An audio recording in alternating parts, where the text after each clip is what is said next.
Okay, so let's talk about the penny stocks for a second. So, for a lot of people who don't understand, you have Fortune 500 companies, Google, Amazon, Walmart, and so forth. These are very big, well-established companies. They have quarterly reports that are all, vetted by professionals, and, they make billions of dollars, and they're relatively safe overall. But then there's penny stocks, which are much, much smaller companies, with sometimes questionable products and sometimes questionable financials. And it's much, much riskier to invest in these companies, but they're also way, way cheaper.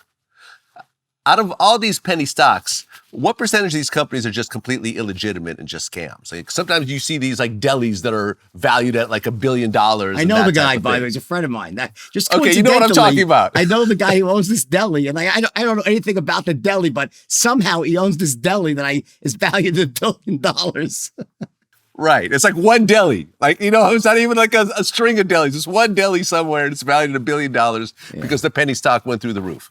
So tell me, like, in terms of these penny stocks, like what percentage, honestly, are legitimate companies, are legitimate investments versus just complete? Sure. So 100% of the companies I took public were legitimate. There was not one illegitimate company I ever took public. That's okay, why but not took public, but had people invest in. Took anything, investing in privately or publicly. In other words, whether they were public or private, every single one was a legitimate company. Now, when you find, it's very rare that you find an illegitimate company, unless it's controlled by the mob or just like a bunch of kids doing some shit behind the scenes. Like, that's not the way things work. And that was the one part of the movie that was misleading. You would never do that. Like, you would never, there's no reason to. I mean, there's enough legitimate companies out there that you can take public. Everyone wants to raise money and be public, right? So it's not what happens.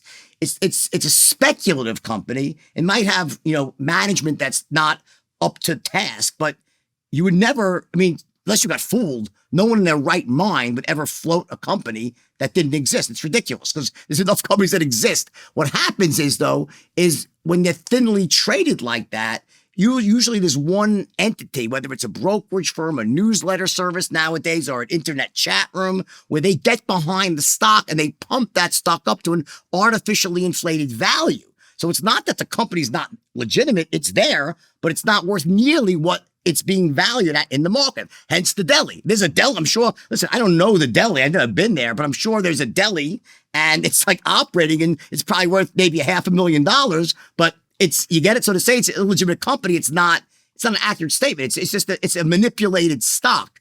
In the movie, that was just too complex to explain. So when I get why they did that, I say, the company's, it was legit. So that's not true. Okay, right. So an example of this would be like GameStop. GameStop got pumped up through memes, and even though it's a relatively bad investment, it's a string of, retail stores that are doing badly overall because a meme got behind it and all these people got behind it. It got pumped up to like 10 times, 100 times what it was before. People bailed out of it and then it dropped drastically. Right? That's not a good example. It's a different situation there. That's a really odd situation. That's a combination of a short squeeze. GameStop's a legitimate, massive company. The billions of dollars in sales. It happens to be a declining company that probably is, if you look at the fundamentals, it's probably worth a few dollars a share. There was a time when GameStop was trading at $1 or $2, and someone wrote a research paper saying it was worth $8 to $12, which would be a huge profit. But there was other people that were short the stock. I know them, they're friends of mine. They were short heavily. And what happened is as the stock started to catch some momentum up, it was a short squeeze. And that created this sort of us against them mentality combined with a pandemic where everyone was home on their phones trading on Robinhood. And you got this wild, situation that was really very seldom repeated. It happened with AMC and a couple of others. Right. But it became sort of a stock that traded not because it was on fundamentals, it was a technical trade based on short squeezes and people saying, let's fuck over the man, let's take down the institutions and so on and so forth. That's not an accurate example, but that, there are many examples of that are where it's simply overvalued because someone's pumping it up and it's one person and they are going to do a pump and dump.